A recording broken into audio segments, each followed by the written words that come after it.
आपण पाहताय शिंदखेडा माझा टीव्ही न्यूज, जे सत्य तीच बातमी।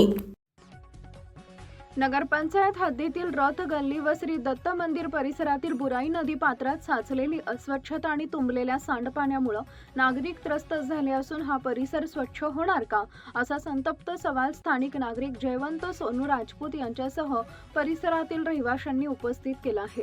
नगराध्यक्षा आपल्या दारी या उपक्रमादरम्यान लोकप्रतिनिधींनी या भागाची पाहणी केली असता नागरिकांनी समस्यांचा पाढाच वाचला। रथगल्ली परिसरातील ऐतिहासिक श्री दत्त मंदिराला लागूनच बुराई नदीचं पात्र आहे, मात्र नगरपंचायतीच्या आरोग्य व स्वच्छता विभागाच्या अक्षम्य दुर्लक्षामुळे संपूर्ण शहराचे सांडपाणी उघड्या गटारींद्वारे थेट या नदीपात्रात सोडण्यात आले। योग्य आणि आवश्यक अत्याधुनिक सांडपाणी व्यवस्थापनाचा अभाव असल्यानं नदीपात्रात दूषित पाणी साचून डासांचा प्रादुर्भाव आणि विषारी प्राण्यांचा वावर वाढलाय। यामुळे परिसरातील नागरिकांचं आरोग्य धोक्यात आलंय। याच नदीपात्राच्या मार्गाने पंढरपूरच्या वारीचं प्रस्थान होत असते, मात्र सध्या सांडपाण्यामुळे आणि रस्त्याच्या दुरावस्थेमुळे या पात्रातून चालणंही कठीण झालंय। त्यामुळे इथं तात्काळ रस्ता आणि सांडपाण्याची पक्की व्यवस्था करण्यात यावी अशी जोरदार मागणी होतीये।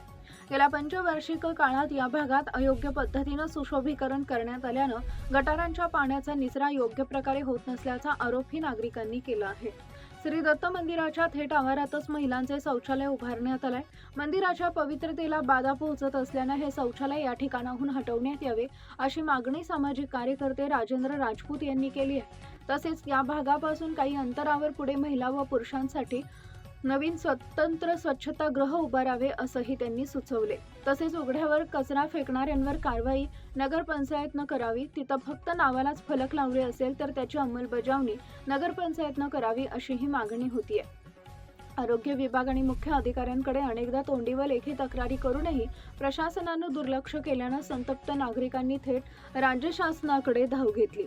जयवंत प्रभाकर शिंदे, जसवंत सोनू, रमेश राजपूत, रणजित राजपूत, भावसिंह राजपूत यांसह अनेक नागरिकांनी सह्यांचं निवेदन महाराष्ट्राचे मुख्यमंत्री, नगरविकास विभाग, आरोग्य विभाग सचिव धुळे, जिल्हाधिकारी, उपविभागीय अधिकारी शिरपूर तसेच तहसीलदार शिंदखेडा व नगरपंचायत मुख्य अधिकारी यांना पाठवले।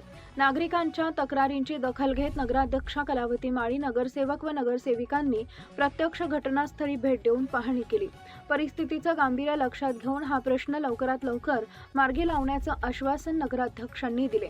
या पाहणी प्रसंगी नगराध्यक्षा कलावती माळी, नगरसेविका रजुबाई सुभाष माळी, सुनीता अरुण देसले, कमलताई रवींद्र पाटोळे, प्राध्यापक दीपक माळी, अर्जुन भिल, आरोग्य विभाग अधिकारी राजेंद्र अहिरे व वरुण कुमार, सामाजिक कार्यकर्ते राजेंद्र राजपूत, सोनू राजपूत, ज्येष्ठ पत्रकार तथा माजी प्राचार्य प्रदीप दीक्षित, समाजवादी पार्टीचे जिल्हाध्यक्ष डॉक्टर इंद्रिस कुरेशी, वंचित बहुजन आघाडीचे जिल्हा उपाध्यक्ष राहुल पाटोळे यांच्यासह परिसरातील नागरिक मोठ्या संख्येनं उपस्थित होते। संपादक यादवराव सावंत, शिंदखेडा माझा। ना रस्ता बनवायचा म्हणजे आपल्याला उतरायला कारण की नदी काठचे बिलाटीचे मुसलमान जे लोक आहेत त्यांना येण्या जाण्यासाठी आणि ती पायी दिंडी जे पहिल्या दिवशी जाते आपली तिथून जाते। मग असा पण रस्ता आहे सर, असा पण रस्ता आहे, दोन रस्ते आणि जी गटर जी ना याला करून ही गटर अशी साईडला या भिंतीला फोडून ना इथून समोर तिला तिकडे जोडायची, म्हणजे जेणेकरून इकडनं तो रस्ता पण राहून ती गटर पण पाक होऊन देईल आणि इथून हे तुकडे रस्ता पण बरोबर याच्यासाठी कमीत कमी मी 2 वर्षापासून हे करतोय। माझ्याकडे कागदपत्र कर्मचारी सगळेजण म्हणजे बोलून आपल्याला सगळं निश्चित सांगून देतात, करून देतो ते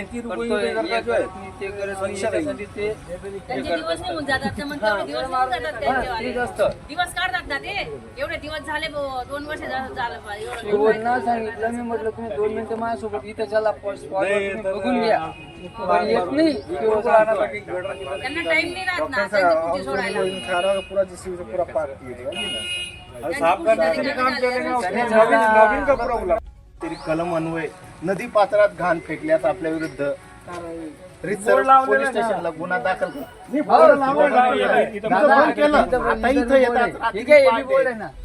ये भी बोर्ड है ना यहाँ पे, मैं इधर भी लगा लेना दादा। ये बोर्ड के लिए भी 5 साल से रहता है और ये गटार के लिए 7 साल से हम भांडन कर मुझे ये कर रहे तो काहीच नाही।